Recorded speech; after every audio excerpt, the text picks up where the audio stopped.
Vous savez cuisiner, vous habitez une ville ou un pays que vous maîtrisez sur le bout des doigts. Est-ce que vous saviez que vous pouvez gagner de l'argent avec ça?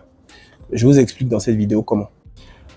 On parle souvent de Airbnb pour tout ce qui va être location courte durée, c'est-à-dire que vous achetez un appartement que vous allez mettre sur la plateforme ou alors vous sous-louez un appartement que vous allez mettre sur la plateforme à disposition de voyageurs. Mais il y a aussi une partie de Airbnb généralement qui n'est pas souvent évoquée et qui marche très bien, que j'ai moi-même pu exploiter hier. Ce sont les expériences Airbnb. En fait, une expérience Airbnb, c'est tout simplement une activité que vous allez proposer. Ça peut être une activité sportive, culinaire, éducative, associative, peu importe. C'est une activité que vous allez proposer à quelqu'un qui vient dans votre ville ou dans votre région. C'est vraiment très simple. Je vous raconte une petite histoire. J'ai découvert ça hier. Alors, je connaissais les expériences Airbnb. Mais en fait, j'avais jamais eu l'opportunité d'en faire une moi-même.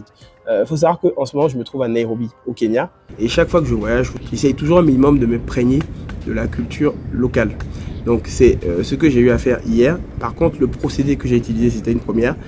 C'est que je suis passé par la plateforme Airbnb. J'ai recherché une expérience proposée par une Kenyane. Et donc, je me suis rendu à cette expérience-là. Donc, je vous raconte un peu comment ça s'est passé.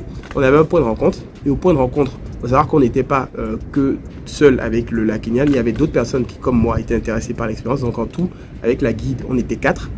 Et ensuite, on a pris un bus local, ça s'appelle un matatu. Donc, on a pris un matatu pour se rendre dans un marché kényan. Et en fait, dans ce marché-là, on a fait des courses. Donc, on a acheté de la viande, on a acheté des légumes, on a acheté des fruits.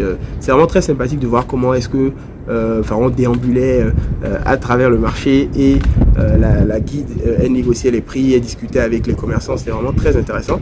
Et ensuite, on est rentré chez la guide. On a repris un matatu pour rentrer chez la guide.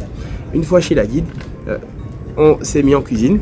Donc en cuisine, on avait chacun une tâche bien précise à réaliser. Alors quand c'était un peu trop complexe, donc c'était la guide qui reprenait la main et qui faisait la tâche. Mais globalement, c'était très ludique, très interactif. Et on a appris sur place à faire un plat kényan. C'était le ugali. Vraiment, c'était très intéressant. Et à la fin de la cuisine, une fois que la préparation était prête, on est allé dans le séjour et on a mangé. On a pu discuter aussi avec la guide, lui poser des questions. Elle a pu nous donner quelques astuces pour améliorer notre voyage et profiter du mieux que possible du Kenya. D'ailleurs, si ça vous intéresse, abonnez-vous parce que je ferai d'autres vidéos sur le Kenya. Si c'est une destination qui peut vous intéresser, je vous donnerai quelques astuces par rapport au safari, etc., etc. Donc, revenons sur le sujet de la vidéo.